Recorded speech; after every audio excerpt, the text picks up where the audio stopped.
एक तरफ देश में शिक्षक भर्तियों की क्रांति आ चुकी है, केंद्र स्तर पर सभी भर्तियां कवर होती जा रही हैं, लेकिन दूसरी तरफ उत्तर प्रदेश राज्य एज इट इज अपनी भर्तियों को स्थगित करने की ही तलाश में है। इनफैक्ट अब तो ऐसा लग रहा है कि वो मौके ढूंढ रहा है। स्वागत है आप सभी का आपके अपने परिवार टीचर्स अड्डा 24/7 पर। मेरा नाम निधि अरोरा है और अभी तक की बातें समझकर पता चल ही गया होगा कि कोई अच्छी खबर तो लेकर आई नहीं हूं मैं। तो अच्छी खबर इसलिए नहीं है क्योंकि 2022 से ऐसे बहुत सारे स्टूडेंट्स हैं जो उत्तर प्रदेश में शिक्षक भरने की तलाश में हैं और मौके में हैं, पर उन्हें वो मौका मिल ही नहीं पा रहा है। वो घर पर अपने आप को साबित नहीं कर पा रहे हैं जब उन्हें ताने पड़ रहे हैं कि क्यों नहीं नौकरी लगी। अब उसमें ना तो उनकी गलती है ना टीचर्स की गलती है, गलती सिर्फ और सिर्फ सरकार और आयोग की है, क्योंकि एक बार फिर से जो शिक्षक भर्ती 2022 में निकली थी उसको स्थगित करने की बात चल रही है।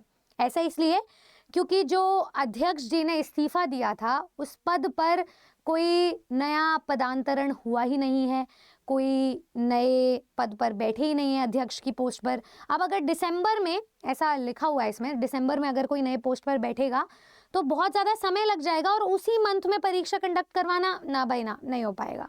तो मैं आपको पूरी हिस्ट्री एक बार बता देती हूँ। 4 बार ऑलरेडी स्थगित हो चुकी है यूपी टीजीटी पीजीटी 2022 की परीक्षा, जिसके आवेदन लिए गए थे जून के महीने में। तो जून 2022 से लेकर के 23 चला गया, 24 चला गया, स्टूडेंट सिर्फ इंतजार कर रहे थे कि शिक्षक भर्ती होगी। स्थगित पे स्थगित होती रही या तारीख पे तारीख देते रह गए और ऐसा लगा कि उत्तर प्रदेश बिना कोर्ट कचहरी के चक्कर के तो कोई काम नहीं करने वाली। फिर आती है तिथि 2025 से। कैसे आती है तिथि? पहले मई के महीने में प्रस्तावित होती है, पहले अप्रैल के महीने में प्रस्तावित होती है परीक्षा, फिर स्थगित हो जाती है, फिर मई के महीने में, फिर जुलाई के महीने में और फिर फाइनली अक्टूबर दिसंबर के महीने में कुछ अनाउंस होता है। तो अक्टूबर वाली भी नहीं हो पाती है क्योंकि सितंबर के महीने में जो हमारी अध्यक्ष कीर्ति पांडे जी वो त्याग पत्र दे देते हैं और उसके बाद उनका पत्र स्वीकृत भी हो जाता है। इसके बाद नए अध्यक्ष के लिए 26 सितंबर से 21 अक्टूबर तक आवेदन लिए गए, पर अभी तक उस पद को फिल नहीं किया गया है। नवंबर भी ऑलमोस्ट जा चुका है, तो जो दिसंबर में तिथि निकली थी उस पर बहुत बड़ी शंका जताई जा रही है कि कैसे परीक्षा हो पाएगी जब तक कोई नया अध्यक्ष ही नहीं है। तो कैसे एग्जाम सेंटर से कोऑर्डिनेट किया जाएगा, कैसे ये सारा काम हो पाएगा। इसी बीच यहाँ देखिए ये एक और चीज आ गई है कि अब शिक्षा सेवा चयन आयोग संशोधन अध्यादेश जो 2025 मंजूर होने से नवंबर में जो आयोग को नया अध्यक्ष मिलने थे उसकी उम्मीद ही नहीं हो रही है। तो नया अध्यक्ष मिलने की उम्मीद इस वजह से भी नहीं है। तो अब आप ये मान लीजिए कि बहुत सारे फैक्टर्स हैं और फिर से इस बार ऐसा लग रहा है कि दिसंबर में भी स्टूडेंट्स को मायूस होना पड़ेगा और उनके पास कोई मौका नहीं है। लेकिन देखा जाए तो अभी भी एक मौका है। जैसे हम कह रहे थे कि 2022 में जब यूपी टीजीटी पीजीटी की भर्ती निकली थी तो 13 लाख से भी ज़्यादा स्टूडेंट्स ने उस एक महीने में रजिस्टर किया था। ऐसे ही एक बड़ा सा आंकड़ा नज़र आया है यूपी एलटी ग्रेड की भर्ती में। तो आप ये मान करके चलो कि यूपी एलटी ग्रेड की तो एग्ज़ाम डेट भी आउट हो चुकी है, प्री की परीक्षा की दिसंबर से एग्जाम शुरू हो रहे हैं। तो अब आपके पास जो भी स्टूडेंट्स इस भर्ती से हताश हो रहे हैं, उत्तर प्रदेश लोक सेवा चयन आयोग ने सक्सेसफुली भर्ती करवाई भी है और आगे होगी भी, तो वो आपके लिए एक आखिरी दाव पेच हो सकता है।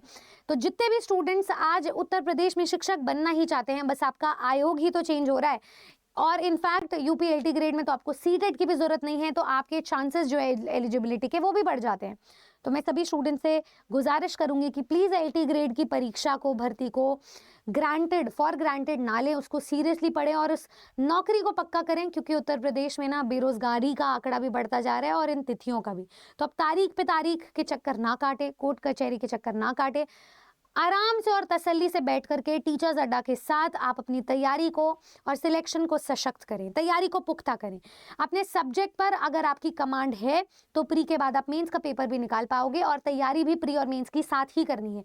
अब समय बहुत कम रह गया, आपके पास 1 ही महीना है, तो रिविजन वाले पेज पर आ जाओ और तैयारी को अंजाम दे दो। दिसंबर जनवरी आपके लिए ये डिसाइडिंग फैक्टर होगा कि उत्तर प्रदेश में क्या आप वाकई शिक्षक बन पाओगे।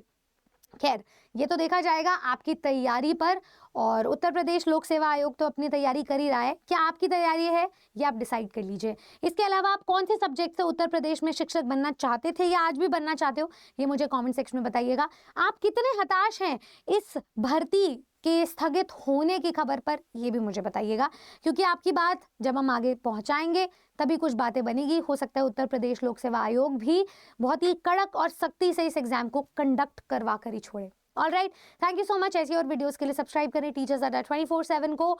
आज हम मायूस हैं, लेकिन हमारे पास KVS भी है, NVS भी है, EMRS भी है, RPSC भी है। तो बहुत सारे स्टेट और सेंट्रल लेवल की भर्तियां हैं। किसी भी भर्ती की अगर आप तैयारी करना चाहते हो तो नीचे दिए गए नंबर पर कॉल करें और मैं आपसे मिलूंगी होपफुली एक अच्छी खबर सुनाते हुए नेक्स्ट वीडियो में। Good luck.